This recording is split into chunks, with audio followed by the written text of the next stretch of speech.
Gimana Halo. kabarnya? Alhamdulillah sehat sekali ya. Oke teman-teman, kita kedatangan pemeran baru nih yang ikut gabung ke dalam podcast CSD kali ini ya.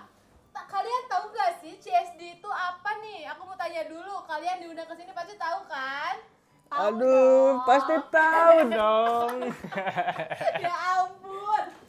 CSD adalah podcast Arya Production ya, yang dengan judul Cerita Super Dahsyat bersama Arya Production.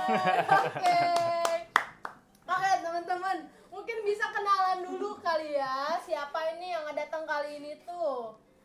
Coba dari siapa dulu? Dari si cantik dulu mungkin ya, si cantik gemuk. Oke, ya.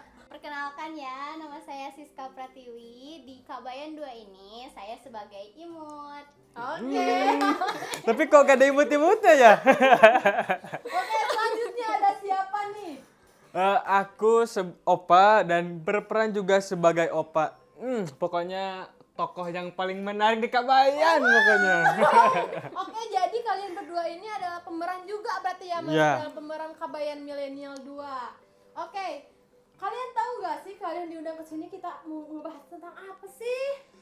Tentunya apa dong? Ya tentunya tentang Kabayan Iya, pastinya. betul. Nah, jadi sekarangnya kita akan menguak lebih jauh lagi tentang sinetron Kabayan Milenial 2 ini. Oke, teman-teman, sejak kapan sih kalian ikut gabung peran dalam sinetron Kabayan Milenial 2 ini?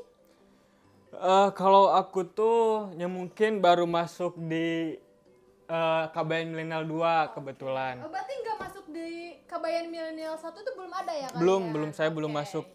Tapi kalau secara ininya aku sangat beruntung dan sangat bersyukur gitu bisa terlibat di Kabayan Milenial 2 ini soalnya sangat banyak sekali pelajaran dan pengalaman yang sangat berharga. Oke, maksudnya pengalaman yang menarik tentunya juga nih ya. dong. Oke, kalau Imut juga sama nih. Imut juga baru pertama gabung dalam Kabayan Milenial 2 atau yang pertama juga udah gabung? Yang pertama sih ya, aku cuma di akhir-akhir doang gabung. Jadi tapi apa nih? Cuma jadi BTS doang. Oke, jadi BTS. Jadi masuk ke dalam kru ya? Iya, masuk Oke. dalam kru. Tapi kemarin sebagai pemeran juga gitu. Oke, pemeran sebagai tokoh Imut ya, si cantik Imut jelita gitu ya. Tapi yang tidak imut. Ya ampun, Iya, bisa tapi aja. kayak amit-amit ya. Itu dia juga mengakui. Oke, jadi selama Kabayan Milenial kalian itu ikut terlibat juga berarti ya dalam produksi Kabayan Milenial 2 ini. Oke, kemarin nih sebelum kalian datang itu kan kemarin saya udah membahas juga podcast dengan Ibu Tutut Rimayanti sebagai produser dan pemeran juga. Dan ada pun nih Arnasan sebagai maaf. Farihin sebagai Arnasan. Ya, maaf, saya gugup banget. Ketemu sama imut. Karena aku terlalu imut ya. Nah, kemarin tuh ngebahas tentang di Kabayan Milenial 2 itu ada program dari pemerintah yang masuk ke dalam sinetron. Salah satunya itu ada program dari Ridwan Kamil nih katanya yang membahas tentang kerjasama dengan dinas perpustakaan di Iya. Provinsi Jawa Barat ya. Ya karena memang betul ya si Kabayan Milenial 2 ini tuh yang aku ketahui teh sangat benar-benar bersinergi dengan pemerintah tuh. Soalnya dari hampir semua episode tuh memang membahas atau mendukung program dari pemerintah. Semisalnya kayak yang kemarin aku main tuh judulnya tuh ngomongin soal program Kolecer. Oh, program Kolecer. Tentang Kolecer Kolecer. itu bukannya yang biasanya ada di ini ya?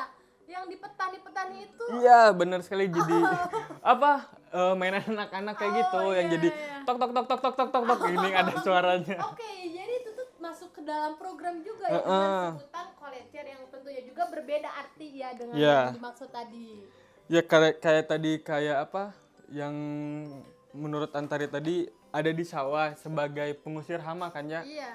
Jadi dia tuh berputar ketika diterpa angin. Jadi otomatis hama tuh pasti bakalan takut lah kayak tikus apapun yang mengganggu hama di padi itu bakalan bakalan pergi lah karena dari suara dan efek dari kolecer itu sendiri. Kalau yang dimaksud kolecer di dalam program pemerintah yang ada nanti di Kabayan Milenial itu maksudnya kayak gimana ya? Kalau Apakah kolecer itu sama dengan hal itu atau berbeda lagi? wah, tentunya beda dong. Beda juga Cuman filosofinya aja yang sama. Jadi kan kalau kolecer dari sawah tuh untuk mengusir hama. Sedangkan kolecer yang diusung dari program Kang Emil ya? yaitu untuk menghilangkan kebodohan. Jadi membuat cerdas. Kayak kolecer kan kotak literasi cerdas gitu. Tahu aku juga kolecer itu merupakan kayak disebutin seperti layanan perpustakaan mini mungkin ya. Betul Kolecer sekali. itu ya. Jadi di mana masyarakat itu bisa melihat juga, jadi perpustakaan bukan hanya perpustakaan harus datang ke tempat, tapi seperti di ruang publik mungkin ya. Di kata Ridwan Kamil itu memang terpasang di publik-publik juga, seperti misalkan di Ya Masjid ini Agung ya.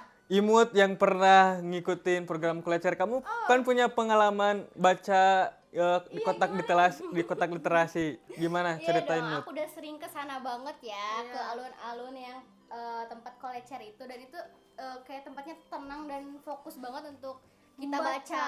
Ya. Jadi memang banyak juga ya yang disediain oleh pemerintah juga buat masyarakat untuk memfasilitasi buku-buku tersebut ya. Oh berarti memang banyak sekali manfaatnya juga ya untuk masyarakat, untuk anak-anak juga mungkin yang malas membaca sekarang. Iya. Yang biasanya hanya ke gadget, nonton TikTok tuh yang kayak gitu kan. Iya. Nah, berarti memang bagus sekali ya. Oke nih dari Imut, aku pengen nanya nih buat Imut. Imut kan bilang tadi udah sebagai pemeran Kabayan juga nih ya. Oke, Imut pasti paham dong sebelumnya itu tentang Kabayan itu apa sih. Kabayan itu apa kan? Kabayan itu merupakan ikon Jawa Barat gitu ya, yang sangat mempunyai ciri khasnya gitu. Kalau dari Imut sendiri gimana sih tanggapan tentang Kabayan ini? Kan Kabayan itu biasanya bodoh kan dan malas, tapi di Kabayan Milenial ini kita ngebuat Kabayan ini lebih kayak modern gitu. Dia cerdas, bisa mengembangkan program-program kayak lebih modern lagi gitu. Oke, membahas tentang program tadi nih, mungkin saya dengar juga ada program lainnya nih di Kabayan Milenial, tentunya dengan sama dinas kerjasama dengan dinas perpustakaan Jawa Barat itu ya. Selain kolecer tadi katanya ada salah satu lagi nih. Namanya makanan yang paling enak pokoknya. Sangat menggugah selera banget. Mungkin Imut tahu nggak sih program apa yang masuk ke dalam program Kabayan Milenial ini dari pemerintah ini apa? Apa ya? Candil bukan sih? Betul. Gue jepret lu.